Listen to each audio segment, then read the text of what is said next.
I think we have to treat it as a business. And for business, we expect SSNIT to make a business case.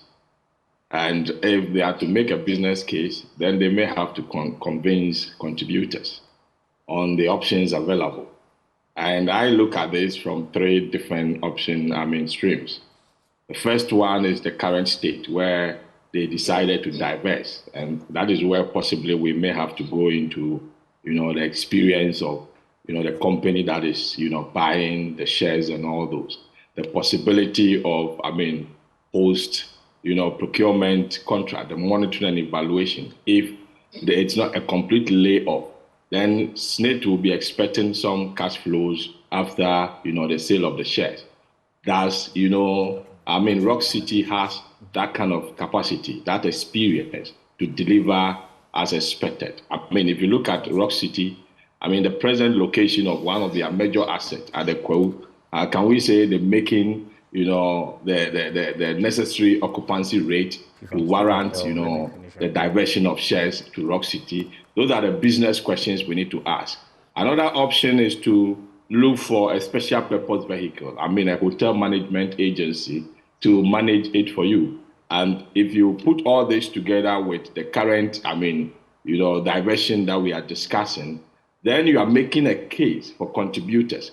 Something, let's also look at the market timing. If you want to, lay off an asset of such stature, you have to look at, is the time conducive, for the asset to attract the market value that is supposed to be. Looking at our economic conditions now, the best asset you can hold in your portfolio as a pension, agency is real estate. It doesn't matter the performance, because if you offload your asset and you receive liquid funds, and I believe that was objective, of the kind of, sales that SSNIT is making. And in that regard, you receive this liquid fund, where are you going to invest it? Per the MPRA, regulations on pension investment, if you take out the real estate, all other investment you must hold must go into government instruments. Are you going to lend to government? A government that has done, haircut on its instrument?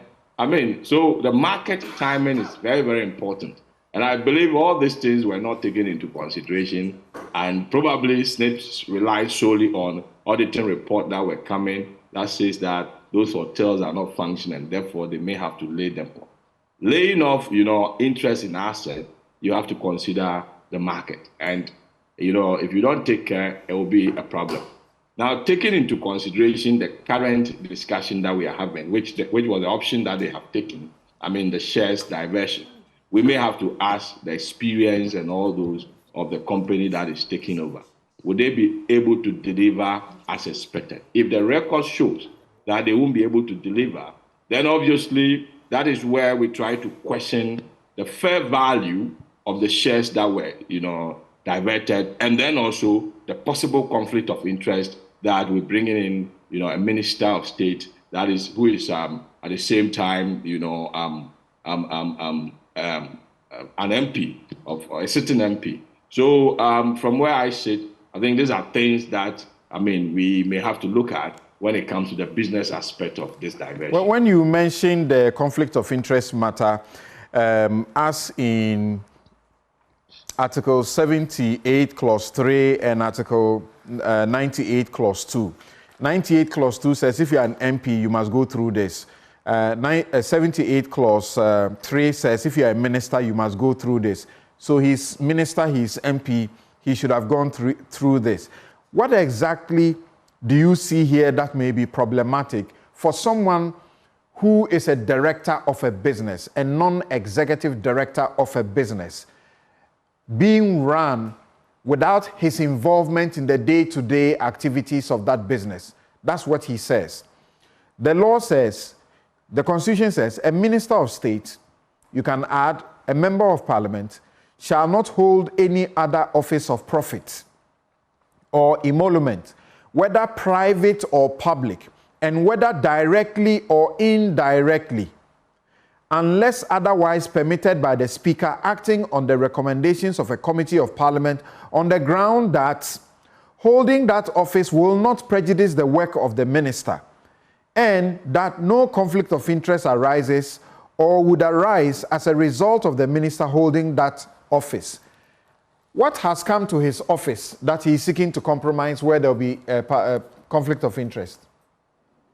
Yeah, of course. I mean, you may have to look at, I mean, the situation on the ground, and then possibly look at clear definition as you've laid out. I've heard on other platforms that, you know, they're saying the minister is a minister of agric, and therefore is a bit distant from, you know, the issue at hand now. But I can tell you, conflict of interest is conflict of interest. It doesn't matter the persons involved. It doesn't matter the time. And also another platform where they've been indicating that, oh, it happened some time ago. This is what politicians have been doing. So what is wrong with, you know, this current, you know, sale? So what's the wrong? Is there wrong in the purchase by his hotel, or that the value is not what it should be bought for? In a situation where there have been bidders and their bid has won. The law that you read, right? I'm not a lawyer, but I mean, the law in its own wisdom knows very well that if you allow such a thing, it can compromise fair value. And that is where the problem is. Okay. Thank you very much, Lord Mensah. And now to you.